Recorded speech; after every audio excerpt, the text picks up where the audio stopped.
For this part, I created an interactive Streamlit dashboard based on my previous NLP analysis of Netflix mobile app reviews from our previous analysis.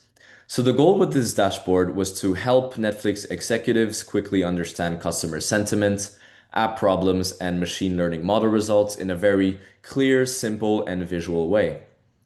So at the beginning, I just wanted to briefly show part of my dashboard code. So here I use Streamlit to create the dashboard layout and interactive features. So I also connected the dashboard to the NLP results from our previous analysis, including sentiment analysis, review length analysis, and machine learning model accuracy from what we can see here.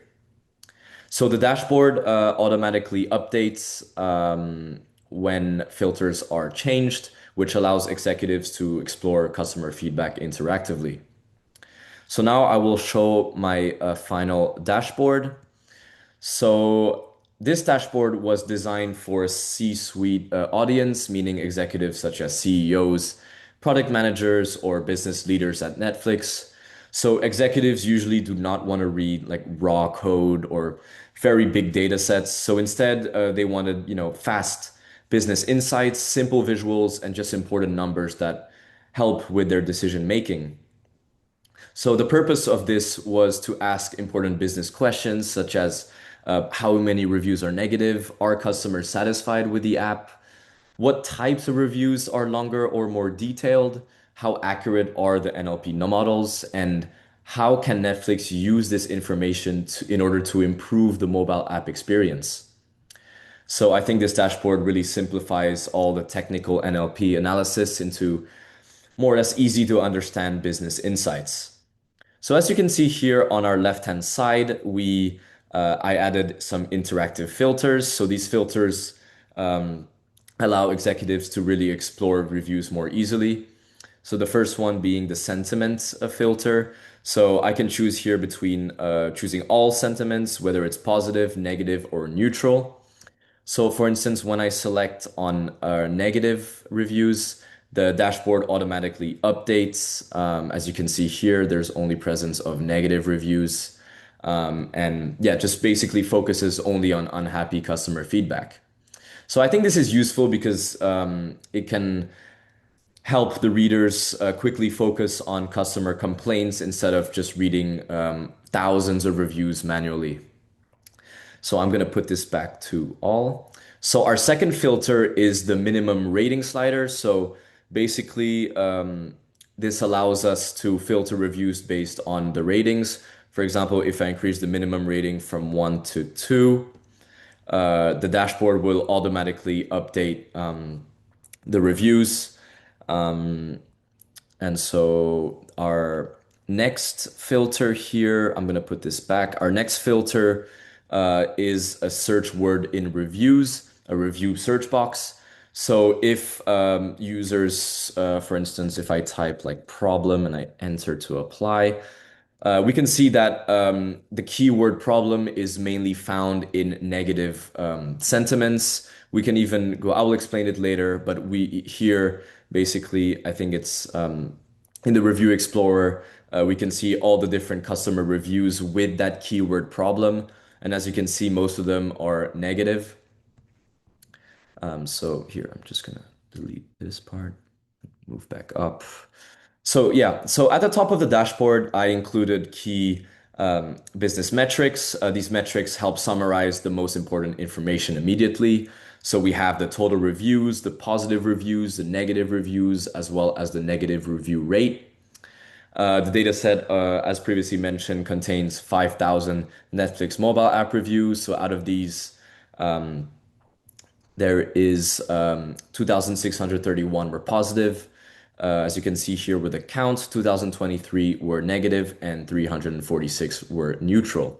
So it shows that there is negative review rate of around 40.5%. I think it's important because it shows a very large number of users experience dissatisfaction with the app. So moving down slightly to our distribution, our sentiment and rating distribution. So I included these visualizations. I think that it just shows that positive reviews are slightly higher than negative reviews, as you can see from these charts, but there's still a heavy amount of negative feedback. I think this visualization just shows simplicity and effectiveness when for the readers, because bar charts are fairly easy to understand quickly. Um, and on our second graph here is our rating distribution. This shows how many reviews received each rating score from a scale from 1 to 5. Most reviews are concentrated around higher ratings, especially 5-star reviews, but there are still a fair amount of low ratings. I think this helps understand the overall customer satisfaction levels. So we're going to move down to our review length graph. We can see that negative reviews average around 100 and yeah, about 139 characters. Neutral reviews around 136 characters, and positive reviews average only about 62 characters from what we can see here. As you can see from the count here, 61.689, which is about 62. I think this shows that unhappy customers usually write longer and more detailed feedback or reviews to explain their frustrations. And I think that it is definitely useful so that Netflix can really focus on longer negative reviews to really understand the customer issues. So we're going to be moving down to our NLP model results. So I think it just communicates the machine learning model performance. I included both models from our previous analysis, the logistic regression as well as the naive Bayes.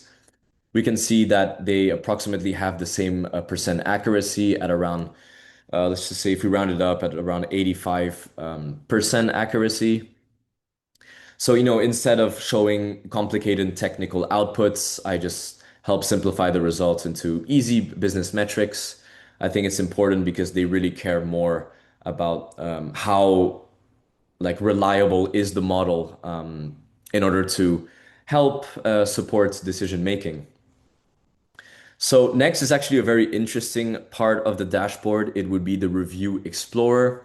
So this allows executives to directly explore the reviews. So by saying what I mentioned previously, real quick, I will, for example, if I filter this on positive, we're only going to read positive reviews. And the different ratings. So for example, positive reviews are at 4 or 5.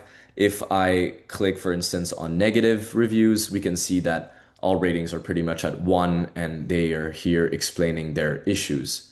And if I, for example, add the word like problem once more, yeah, definitely we can filter out because when we previously typed the word problem, we've seen a little bit of, we've seen that there's some sentiments were indeed positive, but now we can actually filter it out by putting the sentiment in negative as well as writing the word in reviews problem, for instance. So I'm going to put this back at all. And yeah, just moving back down to our different insights, I just help summarize the basic recommendations, which include firstly that the data set contains 5,000 reviews, 2,000 of them were negative, and both NLP models reached about 85% accuracy. I think executives can use this dashboard to firstly monitor customer feedback faster. They can identify apps much faster than manually. They can track customer dissatisfaction, as well as improve the mobile app experience. So I think in conclusion, just to summarize it all, I think that the dashboard demonstrates how NLP, machine learning, and interactive visualizations, as simple as what I have shown, can help Netflix better understand the different feedback, whether they're positive, negative, or neutral, and help support executive decision making.